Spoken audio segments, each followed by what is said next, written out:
দয়াল নবী মায়ার নবী দয়াল নবী মায়ার নবী কোথায় রইলেন ঘুমাইয়া দেখা দেন গো আল্লাহর হাবিব একবার আসিয়া দেখা দেন গো আল্লাহর হাবিব একবার আসিয়া ও নবী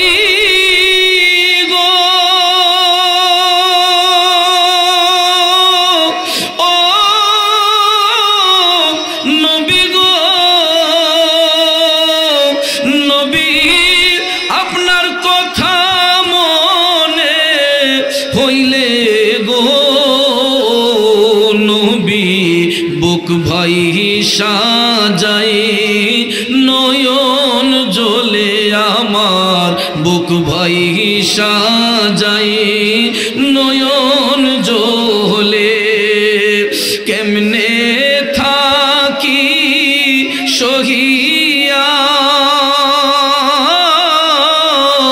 দেখা দেন গো আল্লাহর হাবিব একবার আসি ও নবী গো ও নবী গো নবী উম্মতের লাগিয়া নবী গো নবী উম্মতি উম্মতি বলে কান্দে মদিনাতে শুহিয়া দেখা দেন গো একবার আসি নবী গো দেখা দেন গো নূরের নবী স্বপ্নে আসি ও নবী গো ও নবী গো নবী তায়েফের ময়দানে নবী গো নিঠুর কাফেরেরা পাথর মারিল গায়ে বেঈমানেরা পাথর মারিল গায়ে কেমনে থাকেন সহিয়া দেখা দেন গো আল্লাহর হাবিব একবার আসি সবাই বলি মারহাবা আল্লাহ এবং আল্লাহর রসুলের আদেশ যারা অমান্য করবে তারা হবে জাহান্নামী আর যারা আল্লাহ আল্লাহ রাসূলকে ভালোবাসবে এরা হবে জান্নাতি তাইলে চিন্তা করে দেখেন মায়ার নবী দয়ার নবীকে যারা ভালোবেসেছে আবু বকর সিদ্দিক বলেন হযরতে উমর ফারুক বলেন হযরতে উসমান রাদিয়াল্লাহু তাআলা আনহু বলেন হযরতে শেরে খুদা মাওলানা আলী রাদিয়াল্লাহু তাআলা আনহু বলেন অন্যান্য সাহাবাগণ যারা নবীর উপর ঈমান এনে নবীকে ভালোবেসেছেন এরা জান্নাতের শুভ সংবাদ পেয়েছেন আবু জেহেল নবী দেখেছে আবু লাহাব নবী দেখেছে আমার বাবাজিরা কত কাফির বেদিন নবী দেখাও নবী চিনে নাই যার কারণে এরা জাহান্নামী আর যারা নবী দেখার পরে ওই নবীকে ভালোবাসা ঈমান আনছে এরা হলো জান্নাতি ঠিক না বিঠে তাইলে বলুন আমরা জান্নাতীদের দলে থাকতে চাই কি চাই না আরো জোরে কোন চাই কি চাই না একটা সহজ কমন হাদিস শরীফ আল্লাহর হাবিব সাল্লাল্লাহু আলাইহি ওয়াসাল্লাম বলেছেন ও জগৎবাসীরা শুনো, লা ইউমিনু আহাদুকুম হাত্তা আকুনা আহাব্বা ইলাইহি মিন ওয়ালিদিহি ওয়া ওয়ালাদিহি ওয়ান নাসি আজমাইন। আল্লাহর হাবিব সাল্লাল্লাহু আলাইহি ওয়াসাল্লাম জগৎবাসীকে বলতেছেন, জগৎবাসীরা তোমরা কখনো মুমিন হতে পারবা না হাত্তা, যতক্ষণ না আকুনা আহাব্বা ইলাইহি, আমি রাসূল তোমাদের নিকট অধিক প্রিয় না হব। কার থেকে? ওয়ালিদিহি, তোমার পিতামাতা, ওয়া ওয়ালাদিহি, তোমার সন্তান সন্ততি। শুধু তাই নয়, ওয়ান্নাসি আজমাইন, সমস্ত মানুষ অপেক্ষায় যতক্ষণ আমি রাসূল তোমাদের নিকট অধিক প্রিয় না হব ততক্ষণ পর্যন্ত তোমরা মুমিন হতে পারবা না। চিৎকার মেরে বলুন না সুবহানাল্লাহ। বন্ধুরা আমার, ও আমার বাবাজিরা গো, মা বাবা, আত্মীয় স্বজন, বন্ধু বান্ধব সমস্ত কিছু অপেক্ষায় মায়ার নবীকে আপন জানতে হবে, ওই নবীর গোলামি করতে হবে। এখন প্রশ্ন হলো, মা বাবার চাইতে রাসূলকে কেন আপন জানব? বন্ধু বান্ধবের চাইতে, সন্তানাদির চাইতে কেন রাসূলকে আপন মানব? এই জন্য মানব, আমার মা বাবার সম্মান হয়েছে নবীর কারণে, আমার বন্ধু বান্ধব সম্মান পাইলাম নবীর কারণে, সন্তানাদি পাইলাম নবীর কারণে। যদি রাসূল না আসতেন আমরা শালীনতা পাইতাম না, ভদ্রতা পাইতাম না, সামাজিকতা পাইতাম না। কারণ নবী আসার আগে এই জগৎটা ছিল অন্ধকার, যেটাকে জাহিলি যুগ বলা হতো। কথা কোন ঠিক কিনা? সেই জাহিলি যুগের মধ্যে কোনো সামাজিকতা ছিল না, নমনীয়তা ছিল না, ভদ্রতা ছিল না। কারণ তখন বাবা মেয়ের সঙ্গে জিনা করত, ভাই বোনের সঙ্গে জিনা করত, খারাপ কাজ করত। কন্যা সন্তান জন্মগ্রহণ করলে তাদেরকে জীবিত মাটির নিচে পুঁতে রাখা হইতো। এই জন্য আমার ভাইয়েরা, তখন সভ্যতা বলতে কোনো জিনিস ছিল না। যখন আল্লাহর প্রিয় হাবিব রাহমাতাল লিল আলামিন নবী সত্য প্রচার করার জন্য বিশ্বভুবনে তশরিফ আনলেন, নূর নবীর আগমনে সব মিথ্যা দূর হয়ে গেছে। আমার নবীর নূর মুবারকের সদকায় আল্লাহর তামাম জাহান চিরকালের জন্য পবিত্র হয়ে গেছে। শুধু তাই নয়, কিয়ামত পর্যন্ত সেই নূরের নবীর আলোতে আলোকিত থাকবে। কথা বলেন ঠিক না ঠিক? এই জন্য আমার ভাইয়েরা, পৃথিবীর জমিনে যত সাহাবায়ে আজমাইন হয়েছেন, তবে তাবিন হয়েছেন, আইম্মে মুজতাহিদিন হয়েছেন, খুলাফায়ে রাশিদিন হয়েছেন, সলফে সালিহিন হয়েছেন, আশারে মুবাশশিরিন হয়েছেন, ওলি আব্দাল গাউস কুতুব হয়েছেন একমাত্র কামলিওয়ালা নবীর গোলামির মাধ্যমে। বন্ধুরে, গত 2 সপ্তাহ হলো আমি পবিত্র মক্কাতুল মুকাররমা সফর করে বাংলার জমিনে এসেছি, মদিনা শরীফ সফর করে এসেছি। এমন কিছু দৃশ্য চোখের মধ্যে ভাসছে গো, যেই কথাগুলো হয়তো ইতিপূর্বে কোনোদিন শুনেন নাই।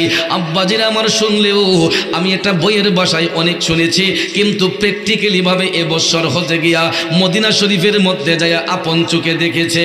আব্বাজিরা আমার, বন্ধুরা আমার, মদিনা শরীফ থেকে 108 কিলোমিটার দূরে ওই জায়গাটার নাম হচ্ছে বীরে শেফা। নাম কি? বীরে শেফা।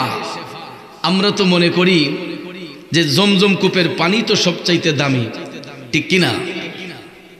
এখন যদি প্রশ্ন করি, জমজম কূপের পানি পাইলাম কার কারণে? ইব্রাহিম আলাইহিস সালামের কলিজার টুকরা সন্তান, যিনি মুসলিম মিল্লাতের আদি পিতা, হযরত ইব্রাহিম আলাইহিস সালামের কলিজার টুকরা সন্তান শিশু ইসমাইল আলাইহিস সালামের পায়ের আঘাতে পাথর থেকে আল্লাহ রাব্বুল আলামিন পানির নহর বের করে দিয়েছিলেন, ঠিক না ঠিক? যেই কারণে এই জমজম পানি আমরা পাইলাম। এই পানির প্রেসার পৃথিবীর অন্য কোনো পানির মতো প্রেসার নাই। জমজম কূপের পানির মধ্যে যেই প্রেসার, আল্লাহু আকবার বলেন।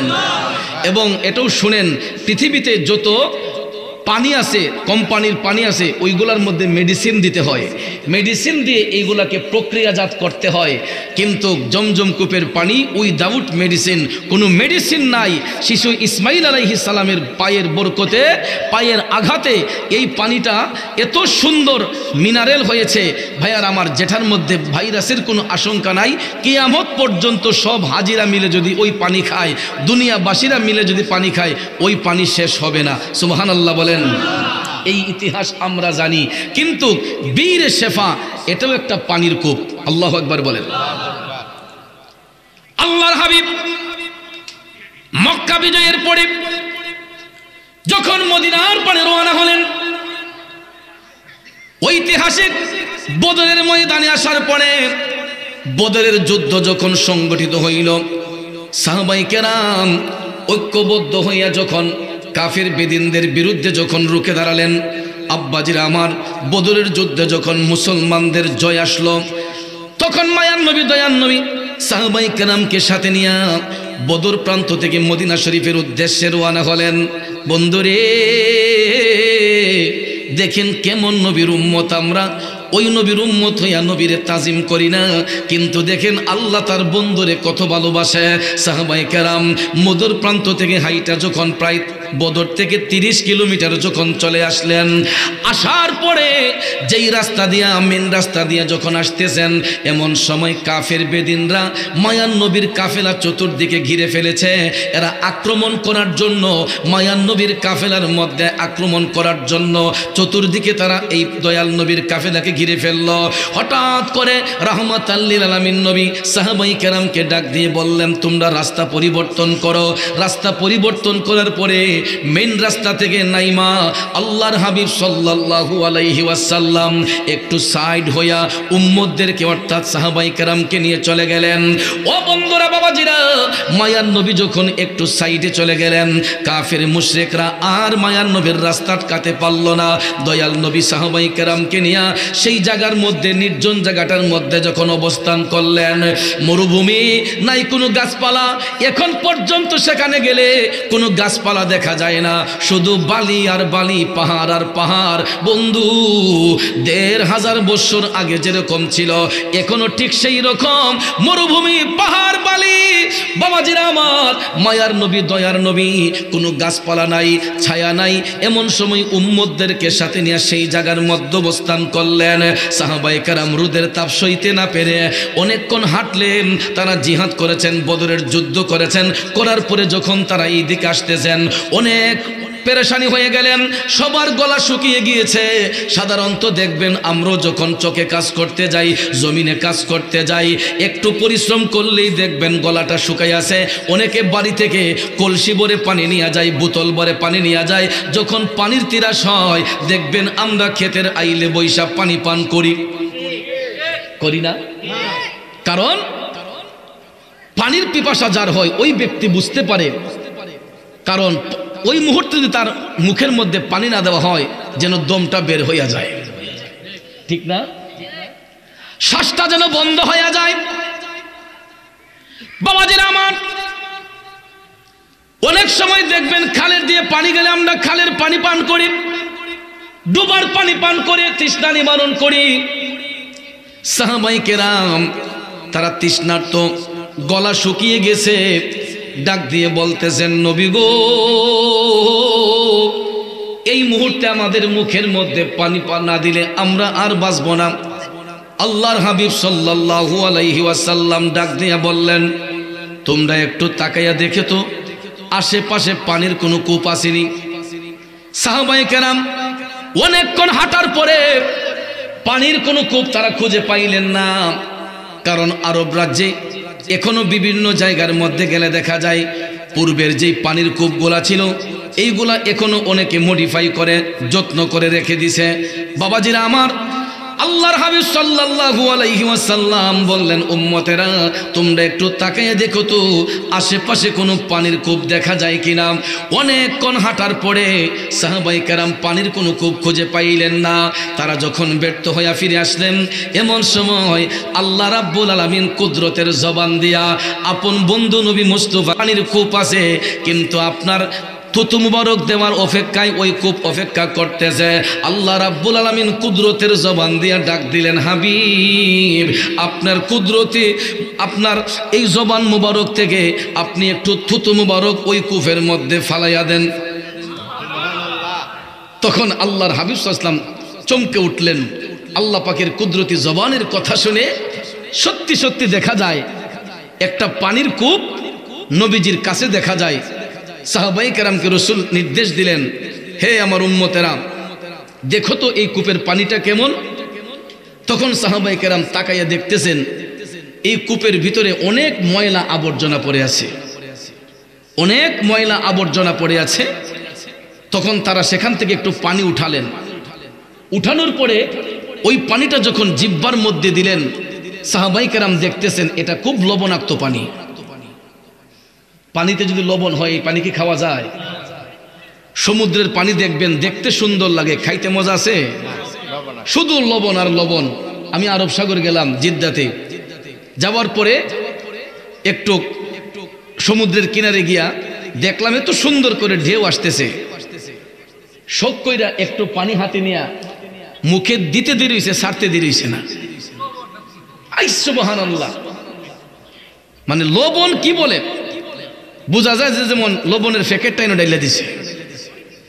আর আসলেই তো লবণের উৎপাদন হয় সমুদ্রের লোনা পানি থেকে, ঠিক না? বাবাজিরা আমার, আল্লাহর হাবিব সাল্লাল্লাহু আলাইহি ওয়াসাল্লাম সাহাবায়ে কেরামকে নির্দেশ দিলেন, ও আমার সাহাবারা দেখো তো ওই পানিটা কেমন। সাহাবায়ে কেরাম ওই পানিটা যখন উঠাইতে গেলেন, পানিটা উঠাইয়া দেখতেছেন ওই পানিটা একটু লবণ বেশি, খুবই লবণাক্ত, এটা খাবারের উপযোগী না। মায়ার নবী, দয়ার নবী ডাক দিয়া বললেন, লা তাহজান, চিন্তার কোনো কারণ নাই, তোমরা একটু অপেক্ষা করো। এটা বলে মায়ার নবী কূপের পাড়ে যাইয়া এই কূপের ভিতরে দয়াল নবী একটু থুতু মুবারক দিলেন। আরো জোরে জোরে কন্যা সুবহানাল্লাহ। ভাইয়ারা আমার, বন্ধুরা আমার, আপনাদের চোখের সামনে আমি যত বড় পিশাব হই না কেন, আমি যদি একটা গ্লাসের পানির মধ্যে যদি একটু সেপ দেই, এই পানি জীবনে কেউ দেখলে খাইব? হ্যাঁ? যত বড় বুজুর্গি হই না কেন, কারো চোখের সামনে যদি ময়লাযুক্ত পানির মধ্যে যদি থুতু দেই, এই পানি পরিষ্কার হবে না, বরং চারটা মানুষের কাছে ঘৃণার পাত্র হবে। ঠিক কিনা বলেন? বন্ধুরা আমার, মদিনার কামলিওয়ালা নবী সেই আবর্জনা যুক্ত এই বীরে শেফার কূপের মধ্যে আল্লাহর হাবিব সাল্লাল্লাহু আলাইহি ওয়াসাল্লাম আল্লাহ পাকের নির্দেশ মোতাবেক যখন মায়ার নবী নুরানি থুতু মুবারক ওই কূপের মধ্যে ফেলে দিলেন, দেখা যায় আস্তে আস্তে ওই কূপের পানিটা এত সুন্দর প্রক্রিয়াজাত হয়ে গেছে, মেডিসিন দিলে পরে যেই রকম পানির কোয়ালিটি সুন্দর হয়ে যায়, আমার মায়ার নবী পৃথিবীর উত্তম মেডিসিন নিজের থুতু মুবারক যখন ওই কূপের মধ্যে ফেলে দিয়েছেন, ওই পানিটা এত সুন্দর ফিল্টারিং হয়ে গেছে। আব্বাজিরা আমার, সাহাবায়ে কেরাম বলেছেন, মুফাসসিরিনে কেরাম বলেছেন যে একটা সুই ফেলে দিলেও ওই সুইটা পর্যন্ত খুঁজে বের করা সম্ভব হতো। একটা সুইও যদি পানির তলদেশে যাইতো, ওই সুইটা পর্যন্ত দেখা বের করা সম্ভব হতো, কারণ নবীজির থুতু মুবারকের বরকতে এই পানিটা এত ফুটফুটে সুন্দর হয়ে গেছে রে আব্বা, এত মজাদার পানি হয়ে গেছে। যেই পানিটা লবণযুক্ত ছিল, এখন ওই পানিটার টেস্ট পরিবর্তন হইয়া এটা মিষ্টিতে রূপান্তরিত হয়ে গেছে। ওই পানিটা এখন খাইতে বড় মিষ্টি মিষ্টি লাগে।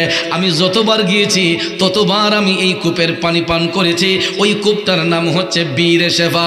যদি কোনোদিন মদিনা শরীফের মধ্যে যাওয়া হয়, মদিনা শরীফ থেকে প্রায় 108 কিলোমিটার দূরে আব্বাজির আমার ওই বীরে শেফার কূপের পানিটা নেওয়ার জন্য আমি দেখেছি, আগে এত মানুষ জানতো না, এখন জানার পরে হাজার হাজার মানুষ প্রতিদিন সেই কূপের পানি নেওয়ার জন্য এটা উপচে পড়ে লেগে থাকে। কারণ ক্যান্সার রোগের কোনো ওষুধ নাই, ক্যান্সার রোগের কোনো ওষুধ এখনো বের হয় নাই, যদিও বের হয় এটার কোনো গ্যারান্টি নাই। কিন্তু ওই বীরে শেফার পানি যদি কোনো ক্যান্সার রোগীও পান করে রে, ইতিহাসের পাতায় বিদ্যমান, আমি নিজের চোখে দেখেছি অনেক মানুষের ক্যান্সার রোগ পর্যন্ত ভালো হয়ে গেছে। এই জন্য কবি বলেছেন, সিঙ্গাপুরে যায় অনেকে বেমারি হলে, ভালো সেবা আর ভালো ঔষধ মিলে, খাকে শেফা পাওয়া যায় নবীর দরবারে, সর্বরোগের চিকিৎসা হয় নবীর দরবারে, রোগের শেফা পেতে চলো সোনার মদিনা, রোগের শেফা পেতে যেতে চলো সোনার মদিনা, আমরা যাব মদিনা, দেখব সোনার মদিনা, যাব মদিনা, দেখব সোনার মদিনা, সেই জায়গাটার নাম হলো সোনার মদিনা। ঠিক কিনা বলেন?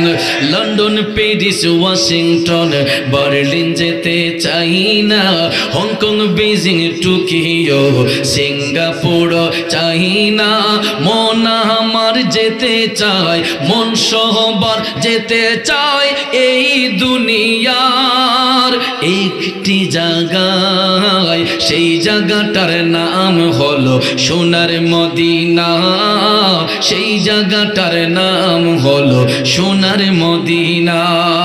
কষ্ট হচ্ছে আমার বাবাজিরা, একটা জবানও বন্ধ রাখবেন না গো, জবান খুলে উচ্চস্বরে বলুন ইয়া রাসূলুল্লাহ। জগতের বন্ধুরা রে,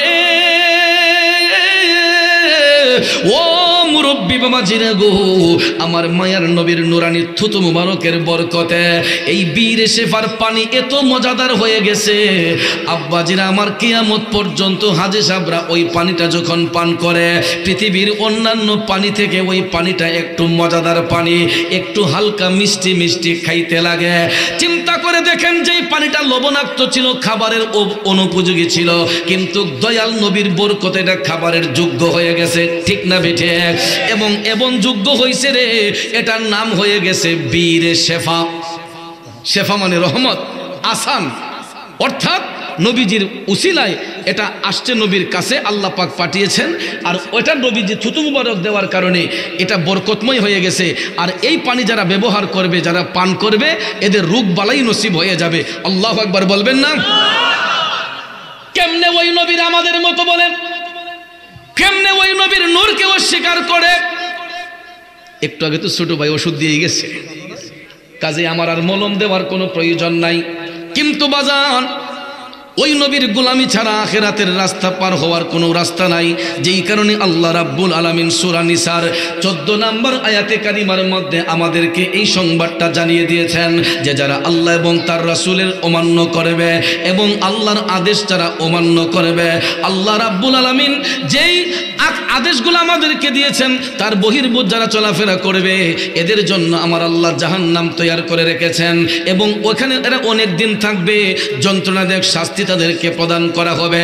এই জন্য সাহাবাই কেরাম সব সময় আমার দয়াল নবীর গোলামি করতেন। এখন সাহাবাই কেরাম যে আমার নবীর গোলামি করেছেন, তারা পানি পান করতে পারছে কি পারছে না?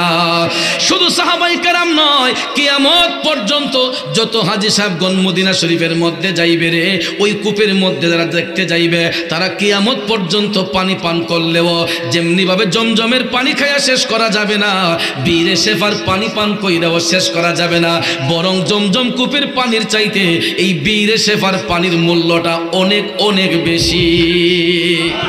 কারণ এটা হচ্ছে ইসমাইল আলাইহিস সালামের পায়ের কারণে, আর ওই পানি বীরে শেফার পানি হয়েছে নবীজির থুতু মুবারকের কারণে। কথা কোন ঠিক কিনা? যেই কারণে ওই পানিটাও বরকতময় পানি। আবার দেখেন, আল্লাহ নবীর খুশিতে পানি আসে, আল্লাহ নবীর খুশিতে আবার পানি চলে যায়। সুবহানাল্লাহ কোন। এটা কিভাবে? আমি যখন মক্কা শরীফে গেলাম, মক্কা শরীফও একটা জায়গা আছে, ওই জায়গাটার নাম হচ্ছে জোহরানা। নাম কি? জোহরানা।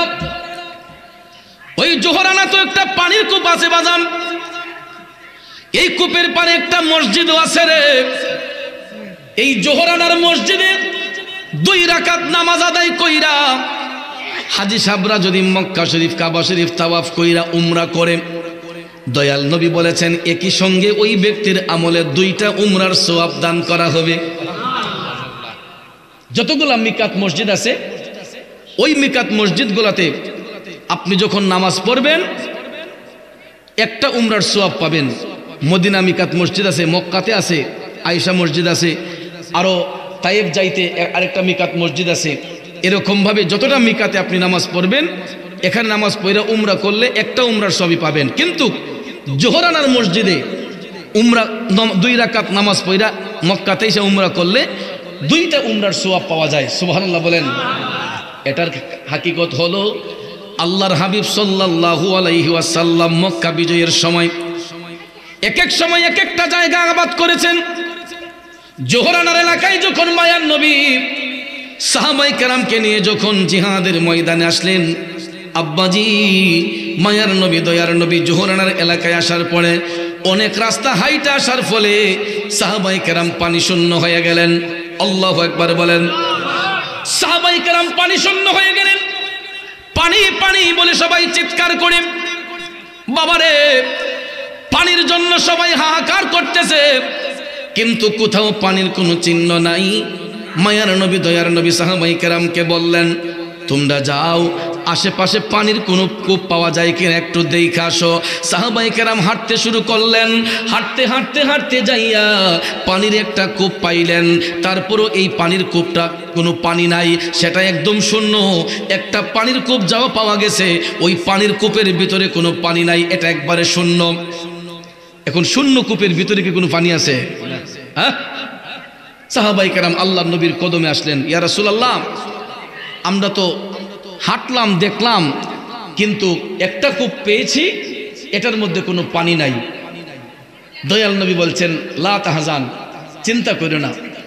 তখন নবীজির হাত মুবারকের মধ্যে এক মস্ক পানি ছিল। দয়াল নবীর হাত মুবারকে এক মুষ্ট পানি ছিল। নবীজি বললেন, তোমরা একটা কাজ করো, এই পানিটা আমি ব্যবহার করছি, তোমরা এই খালি মস্কটা তোমরা একটু কূপের ভিতরে রাইখা চলে আসো। নবীজি পানিটা ব্যবহার করেছেন, করার পরে অবশিষ্ট খালি পানির পাত্রটা সাহাবায়ে কেরামকে দয়াল নবী নির্দেশ দিয়ে বললেন, যাও তোমরা ওই পানির পাত্রটা একটু এই কূপের ভিতরে রাইখা চলে আসো। সাহাবায়ে কেরাম সত্যি সত্যি এই পানির মস্কটা খালি মস্কটা কূপের ভিতর রাইখা তারা চলে আসলেন। কয়েক ঘন্টা যাবার পরে আল্লাহর নবী সাল্লাল্লাহু আলাইহি ওয়াসাল্লাম আবার নির্দেশ দিলেন, ও সাহাবারা তোমরা তো তৃষ্ণার্ত হয়ে আছো, যাও তো গিয়ে দেখো তো ওই পানির কূপের মধ্যে কোনো পানি আসেনি। বন্ধুরে কেমন নবীর উম্মত, খালি পাত্র দিয়ে নবী পাঠালেন, কূপের ভিতরে মায়ার নবী যখন পানির পাত্রটা পাঠালেন, কয়েক ঘন্টা যাইতে না যাইতেই দেখা যায় পানি এমন ভাবে ওই কূপের ভিতরে আসছে গো, এখন দেখা যায় পানি কূপের উপর দিয়ে গড়াইয়া গড়াইয়া যাইতেছে। সাহাবায়ে কেরাম অবাক হয়ে গেলেন। একটা দৌড় দিয়া তারা দয়াল নবীর কদম মোবারকে আসলেন। আয়েশা বলেন, নবী গো, ইয়া রাসূলুল্লাহ মায়ার নবী গো, আমরা তো এই কাহিনী আর কখনো কোনোদিন দেখি নাই। যেই পানির কূপটা একদম শূন্য ছিল, যেটার ভিতরে কোনো পানি ছিল না, আপনি যেই পাত্র দিলেন নবী গো, এটার মধ্যে কোনো পানি নাই। ইয়া রাসূলুল্লাহ কিন্তু কিভাবে পানি আসলো? কোনো বৃষ্টি নাই, আকাশে কোনো মেঘাচ্ছন্ন ভাব নাই, কোনো বৃষ্টি নাই, আকাশে কোনো মেঘাচ্ছন্ন ভাব নাই। ইয়া রাসূলুল্লাহ নবী গো, আমরা তো দেখতেছি এখন পানির কূপটা ভইরা পানি এখন উপর দিকে গড়ায় গড়ায় যাচ্ছে। আল্লাহর নবী ডাক দিয়া কয়, সাহাবারা রে, ও আমার সাহাবারা, এবার তোমরা আনন্দ চিত্তে এই কূপের পানি তোমরা ব্যবহার করতে শুরু করো। তখন সাহাবায়ে কেরাম আনন্দিত হইয়া তারা এই কূপের পানি তারা ব্যবহার করতে শুরু করলেন। চিন্তা করছেন বিষয়টা? যেই কূপ একদম শুকনা, পানি নাই, আল্লাহর হাবিব খালি পাত্র দিলেন। আল্লাহ ভাবলেন, আমার বন্ধু নবী যেখানে দরখাস্ত পাঠিয়েছে সেখানে তো পানি অবশ্যই আসতে হবে, ঠিক কিনা কন? আমার দয়াল নবীর বরকতে পানি এখন কূপের উপর দিয়ে উঠতেছে। ভাইয়ার আমার, সাহাবায়ে কেরাম আনন্দ চিত্তে পানি ব্যবহার করলেন। তখন আল্লাহর হাবিব এই কূপের পারে বৈশা, কূপের পারে দাঁড়াইয়া রাসূল 2 রাকাত নামাজ আদায় করেছিলেন। 2 রাকাত নামাজ আদায় করেছিলেন। নবীজি ওই জায়গাতে নামাজ পড়ার কারণে এখানে মসজিদ নির্মাণ হয়েছে। আল্লাহর হাবিব সাল্লাল্লাহু আলাইহি ওয়াসাল্লাম যতদিন এই জোহরানার এলাকার মধ্যে ছিলেন, সবাই মিলে এই কূপের পানি তারা ব্যবহার করলেন। নবীজির সফর যখন শেষ, এবার মায়ার নবী এখানে বসে আবার আল্লাহর কাছে দোয়া করলেন, আল্লাহ তুমি এই কূপের পানিটা এখন আবার বন্ধ করে দাও। নবী ডাক দিছে, পানি আসছে। নবী বলছে আল্লাহ এই কূপের পানি বন্ধ করে দাও। এই কূপের ভিতর কি আর কোনো পানি আসবে? নবীর ডাক আল্লাহ শুনে কি শুনে না? কথা বলেন। আল্লাহকে করিতে খুশি, নবীর প্রেমে হও দাসী। আল কোরআনে ঘোষণা দেতা আই গো মুমিন ভাই, নবী বিনে আপন কেহ নাই। ঠিক কিনা বলেন? আমার বাবাজিরা, মায়ার নবী দয়ার নবী ডাক দিয়া কয় আল্লাহ এই কূপের পানিটা তুমি বন্ধ করে দাও। ডাক দিতে দেরি হয়েছে, পানিটা বন্ধ হয়ে গেছে। বন্ধু, মায়ার নবী দয়ার নবী ডাক দিয়া বললেন পানি বন্ধ হয়ে যাও। পানিটা বন্ধ হয়ে গেছে। সাহাবায়ে কেরাম ডাক দিয়া কই নবী গো, ইয়া রাসূলুল্লাহ আমরা পানি পান করলাম, এখন চলে যাব। পানি বন্ধ হয়ে গেলে আপনার বাকি উম্মতরা পানি পান করবে না। অনেকেই তো এই কূপের পানি ব্যবহার করতে আসবে, নবী গো তাদের জন্য কি হবে? আল্লাহর নবী তখন বললেন সাহাবারা শুনো, যদি এই কূপের পানি যদি জারি থাকে, এই কূপের পানি যদি বহমান থাকে, তাইলে দুনিয়ার মানুষগুলা জমজম কূপের পানির কদর কমাইয়া দিবে। সুবহানাল্লাহ কোন। তখন এটা মক্কায় অবস্থিত বিদায় রসুল বলছেন যে মানুষ হজ করতে আসলে এই পানিটা পান করার জন্য তারা উপচে পড়া ভিড় করবে। আমার উম্মতের জন্য এটা বার্ডেন হয়ে যাবে, কষ্ট হয়ে যাবে। দেখেন মায়ার নবী উম্মতের কষ্ট সহ্য করতে পারে না। ঠিক কিনা বলেন?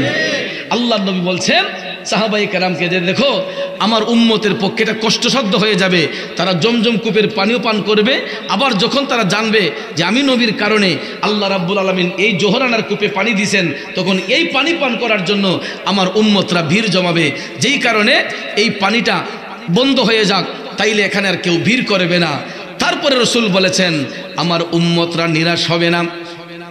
যদি আমি নবীর মহব্বতে এই নহর দেখতে কেউ আসে, এই ঝর্ণা দেখতে যদি কেউ আসে, আল্লাহর হাবিব সাল্লাল্লাহু আলাইহি ওয়াসাল্লাম বলেন এই নহর দেখতে যদি, নহর মানে ঝর্ণা, এই ঝর্ণা দেখতে পৃথিবীর কোনো উম্মতরা যদি কিয়ামত পর্যন্ত এখানে আসে, আয়েশা যদি এই জোহরানার পারে দাঁড়াইয়া যেখানে এখন মসজিদ নির্মাণ হয়েছে, রসুল বলেছেন আমার উম্মতরা যদি এখানে আয়েশা 2 রাকাত নামাজ পড়া ইহরাম বাইদা মক্কাতুল মুকাররমায় গিয়া উমরা হজ করে, আল্লাহ রাব্বুল আলামিন একই সঙ্গে তাদের আমলে 2টা উমরা হজের সওয়াব লেখা দিবে। আর জোরে কন্যা সুবহানাল্লাহ। ভাইয়ার আমার, তাহলে দেখেন আল্লাহর নবী সাল্লাল্লাহু আলাইহি ওয়াসাল্লাম উম্মতের প্রতি কত ন্যায় বিচার করেছেন, উম্মতদের জন্য কত ন্যায় বিচার আল্লাহর হাবিব সাল্লাল্লাহু আলাইহি ওয়াসাল্লাম করেছেন। কিন্তু আজকে আমরা উম্মত হইয়া ওই নবীর জন্য কি করতেছি? একজন আরেকজনকে ঠকিয়ে ফেলতেছি, এক ভাই আরেক ভাইয়ের হক নষ্ট করতেছি, এক ভাই আরেক ভাইয়ের দিলের মধ্যে আঘাত দিচ্ছি। কথা বলেন এমন হয় কি হয় না? কিন্তু এসব কিছু ছেড়ে দিতে হবে। একটু আগে আমি যে আলোচনা করে এসেছি, সেখানে আমি জান্নাত জাহান্নামের ভয়াবহতা নিয়ে আলোচনা করেছি। কবরের অবস্থাটা কেমন হবে, মৃত্যুর যন্ত্রণা নিয়ে আমি সেখানে আলোচনা করে এসেছি। ভাইয়ার আমার, বন্ধুরা আমার, কারণ এই মৃত্যুর কাছ থেকে আমরা কেউ রেহাই পাবো না। কিন্তু যদি দয়াল নবীর গোলামিতে মাশগুল হন, আপনার মৃত্যুটাও সহজ হয়ে যাবে। কারণ মৃত্যুর যন্ত্রণা থেকে একটা মানুষও রেহাই পাবে না, বাঁচতে পারবে না। কিন্তু ফেরেশতা আজরাইল আলাইহিস সালাম আমাদের জান কবজ করতে যখন আসবে, রসুল বলেছেন আজরাইল 2টা সুরত নিয়ে আসবে। মুমিনদের কাছে একটা সুরতে আসবে, মুনাফিক বেঈমানের কাছে এক সুরতে আসবে। মুমিনদের জান কবজ করার জন্য মৃত্যুর ফেরেশতা যখন আসবে, মুমিনরা হাসতে হাসতে তাদের জীবনটা দিয়ে দিবে। এই জন্য দেখবেন কিছু কিছু মানুষ মারা যাবার পরে আমরা হাট বাজারে বসে কই আহ অমুক মারা গেছে, অমুক সব মারা গেছে, পুরো আয়সা রইছে। কইনি অমুক সেটা আয়সা রইছে, সুন্দর দেখা যায়, চেহারাটা নুরান্বিত হয়ে গেছে, বলি না? বাবাজিরা আমার, মুমিন মুত্তাকিরা হাসি মুখে জীবন দেয়, মুমিন মুত্তাকির জান কবজ করার সময় মৃত্যুর ফেরেশতা আজরাইল আলাইহিস সালাম তাদেরকে এতটুক পরিমাণ কষ্ট দেয়, একটা পিপিলিকা কামড় দিলে যেই রকম কষ্ট অনুভব হয়, মুমিনদের জান কবজ করার সময় মুমিনরা এতটুক পরিমাণ কষ্ট অনুভব করবে। কিন্তু বেঈমান মুনাফিকদের জান যখন কবজ করতে আসবে, এমন একটা ভয়ঙ্কর সুরতে আজরাইল আলাইহিস সালাম তাদের জান কবজ করতে আসবে। আজরাইলের পায়ের শব্দ শোনার সাথে সাথেই ওই বেঈমান মুনাফিকদের মধ্যে একটা আতঙ্ক শুরু হয়ে যাবে। যখন আজরাইলের ভয়ঙ্কর রূপটা তারা দেখবে, পৃথিবীর কোনো ব্যক্তি তখন সাহায্য করতে পারবে না। অথচ দেখবেন সাকারাতরত অবস্থায়, যখন আমরা মৃত্যুর বিছানায় শুয়ে যাই, সাকারাতরত অবস্থায় দেখবেন আমাদের স্বজনরা গোলচাক করে আমাদেরকে নিয়ে বসে থাকে, ঠিক না ঠিক?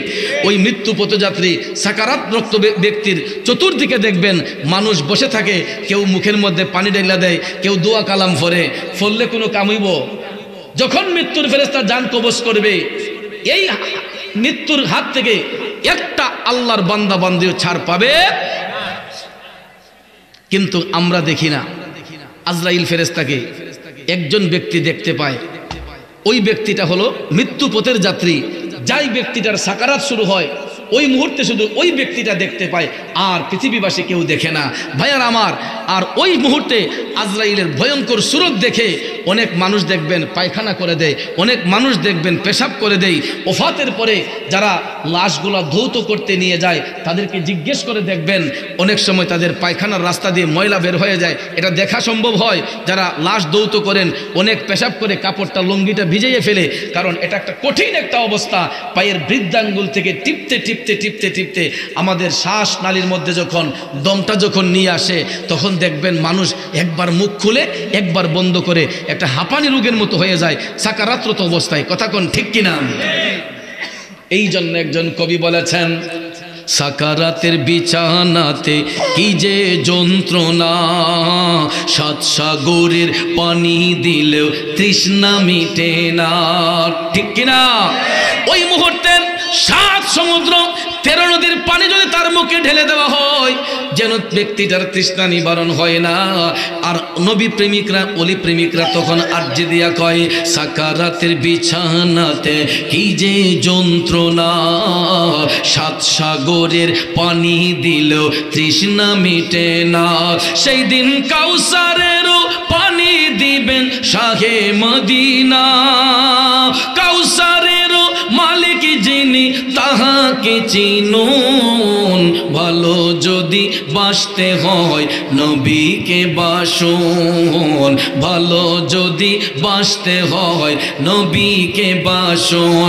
নবী বাঁচানেওয়ালা, নবী তারানেওয়ালা, প্রাণের চেয়ে প্রিয় তাই, প্রাণের চেয়ে প্রিয় তাই নবীকে বাসুন। ভালো যদি বাসতে হয় নবীকে বাসুন, ভালো যদি, ঠিক কিনা বলেন? ওই নবীর ভালোবাসা অন্তরে রাখতে চাই কি চাই না? বাবারে, অনেকে বলতে পারে চৌধুরী সাহেব খালি আইয়া খালি নবীর শানি ওয়াজ করে, আর কি কোনো ওয়াজ পারে না? আব্বাজি, নবীর ওয়াজ ছাড়া আর কোনো ওয়াজ আসলেই নাই। নবী যতক্ষণ না চিনা হবে, কিসের ওয়াজ, কিসের ওযু, কিসের গোসল? আগে নবী চিনো, ইমান ঠিক করো, এরপরে আমল বন্দেগি। কথা কোন ঠিক কিনা?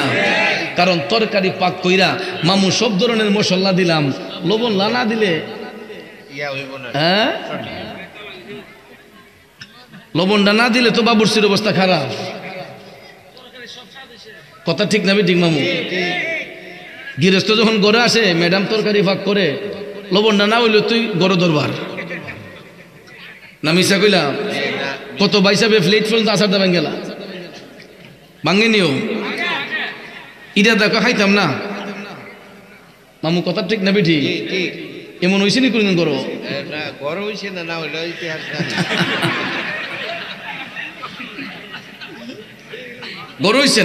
হইলো ইতিহাস জানে, আছে এমন লোক আছে। লবণটা একটু কম হইলো যারা মেরে ফেলাই দে, কারণ গরম মশলা দিলেন, তেল, পেঁয়াজ, হলুদ, মরিচ সব কিছু দিলেন, কি আছে নালি ভাই? ঠিক না? লবণ না দিলে বাবুর্চির গুণ ভালো হয় না। তাইলে তরকারির মজা বাড়াইতে হইলে এটার মাঝে বাধ্যতামূলক কি দিতে হবে? লবণ দিতে হবে। ঠিক তদ্রুপ আপনি জান্নাতের ওয়াজ শুনেন, জাহান্নামের ওয়াজ শুনেন, সুদ ঘুষের ওয়াজ শুনেন, নামাজের ওয়াজ শুনেন, রোজার ওয়াজ শুনেন, যত আমল বন্দেগি যা কিছু শুনেন, ইমানের আলোচনা না শোনা পর্যন্ত আমলের ওয়াজের কোনো পরিপূর্ণতা।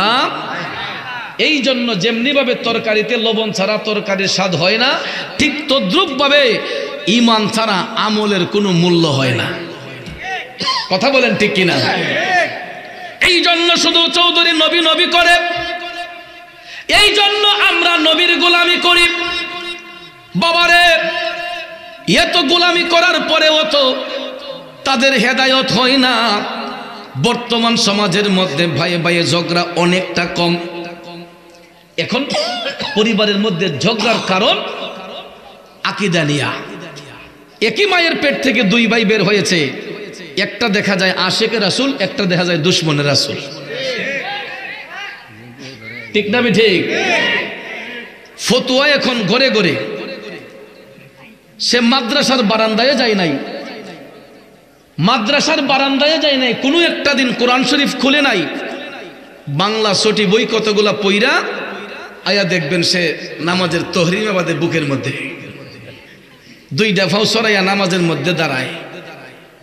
এরপরে দেখবেন ইমাম সাহেব যদি আলহামদু শরীফ পড়ে নামাজের মধ্যে কেরাতে, হে জুরে আমিন কইয়া সিল্লি মারে। ঠিক না বেটি? বোঝা যায় তাই কত বড় কামাই শুন। ঠিক না? আরে কাইতে না বেড়া, এটা লামজ হাবি, আহলে খবিস, আহলে খবিস। ঠিক না বেটি? কাইদানি তো মুসলমানই না। কারণ যারা নবী না মানে এরা কি মুসলমান? নবী না মানলে তো মুসলমানই না। কাদিয়ানিরা তো আমরা মুসলমানই কই না। কাদিয়ানি যারা, এরা ইসলাম পরিচয় দেয় কিন্তু এরা মুসলমান না। দেও বলে জানিয়ে রাখেন, এরা মুসলমান নয়। কিন্তু লামাযহাবী ফিতনা যেটা বর্তমান আমাদের সমাজটাকে কুলুষিত করছে, ধ্বংস করতেছে, এইগুলা চটি কিতাব পইরা মিথ্যা বানোয়াট কিছু কথা শুই না, সহি হাদিস কইয়া আয়া একটা বাস ঢুকাই দেয় আর কি। বুঝছেন না? যেমন তরকারি নষ্ট করবার লেগে দিকে এগুলা আদা গুড়া মারলই পরে তরকারি বাসি হয়ে জায়গা। ঠিক না মামু? বন্ধ হয়ে জায়গা। তরকারি ফাঁক কইরা যদি আদা গুড়া মারেন, এটা গরম না করেন সাথে সাথে, তো এই তরকারি আর ভালো থাকে না, এটা নষ্ট হয়ে যায়। কারণ এটার মাঝে আর ঢুকে গেছে গা। তো ঠিক তদ্রুপভাবে আমাদের ইমানের ভিতরে, ইমান আমলের ভিতরে এমন কিছু ভাইরাস ঢুকছে, এটা করোনার চাইতে আরো মারাত্মক। করোনার চেয়ে মারাত্মক। করোনা ভাইরাসের তো ওষুধ বড়ি বাইর করছে, কিন্তু আব্বা ইটার তো কোনো ওষুধ বড়ি নাই। ইটার ওষুধ বড়ি একমাত্র হুব্বে রাসূল, নবীর মহব্বত, নবীর ভালোবাসা। কথা কোন ঠিক না ঠিক? এই জন্য আমরা কতলা পাগল মাঠের মধ্যে আছি, আমরা নবী নবী কইয়া কান্দি। কারণ নবী নবী কইয়া কান্দি এই জন্যই, কারণ ওই নবীর সুপারিশ ছাড়া ইহকালও শান্তি নাই, পরকালও মুক্তি নাই। কথা কোন ঠিক না ঠিক?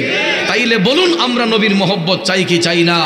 হে শশের দিঘির নাজির পাড়া মোল্লা পাড়ার মানুষরা, একটু হাত উঁচু করে আমি দেখতে চাই দিলালপুরের মানুষরা কারা কারা নবীর ভালোবাসা চাই। দুই হাত তুলে দেখাই, একটা তাকবীর দিয়া নারায়ে তাকবীর, নারায়ে রিসালাত, আহলে সুন্নাত ওয়াল জামাত, সুন্নি মহাসম্মেলন। ওই ব্যক্তিটা নাই, কত মায়ার মানুষ আমার মরহুম রহম আলী দুনিয়াতে নাই, এরকম আরো অনেক মানুষ হারিয়ে ফেলেছি, একদিন কেউ থাকবো না। এই জন্য বলেই এই পৃথিবী যেমন আছে তেমনি ঠিকই রবে, সুন্দর ওই পৃথিবী ছেড়ে একদিন চলে যেতে হবে রে মন, চলে যেতে হবে। ঠিক কিনা বলেন ভাইয়ের আমার, বন্ধুরা আমার? মিলে লা ইলাহা, একসাথে লা ইলাহা, মারহাবা লা ইলাহা, ও লা ইলাহা, লা ইলাহা ইল্লাল্লাহু মুহাম্মাদুর রাসূলুল্লাহ সাল্লাল্লাহু আলাইহি ওয়াসাল্লাম। সকলে মোহব্বতের আওয়াজে ইসমে জাত আল্লাহ আল্লাহ আল্লাহ আল্লাহ আল্লাহ আল্লাহ মারহাবা আল্লাহ। সালাতু সালাম জানাই দুরূদ সালাম জানাই নবীর পাক কদমে কদমে গো আমরা গুনাহগারে মারহাবা আল্লাহ আল্লাহ আল্লাহ। সালাম আমরা গুনাহগারে জানাই আমরা গুনাহগারে নবী গো আপনার পাক কদমে মাশাআল্লাহ আল্লাহ আল্লাহ আল্লাহ।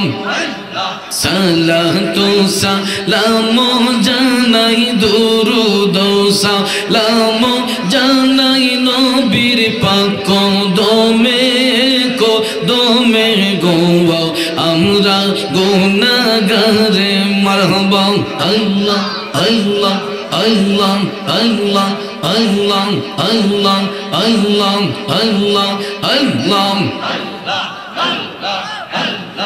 আল্লাহ আল্লাহ আল্লাহ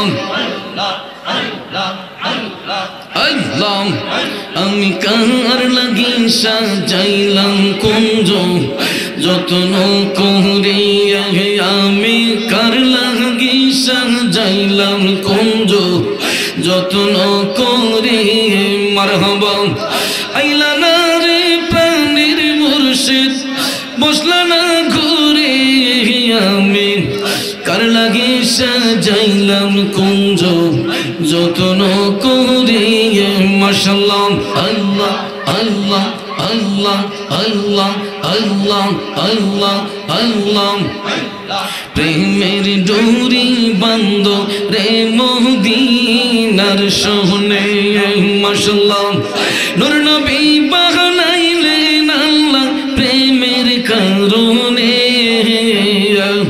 নূর নবী বানাইলেন আল্লাহ প্রেমের কারণে প্রেমের ডোরি বন্ধ রে মদিনার শহরে মাশাআল্লাহ আল্লাহ আল্লাহ আল্লাহ আল্লাহ আল্লাহ আল্লাহ আল্লাহ আল্লাহ আল্লাহ আল্লাহ। আশিকার মাশউকের খেলা মানুষকে বানাইয়া গেলা আশিকার মাশউকের খেলা মানুষকে বানাইয়া গেলা কান্ডারি সাজিলেন আমার নবী সরুয়ার প্রেমের ডোরি বন্ধ রে মদিনার শহরে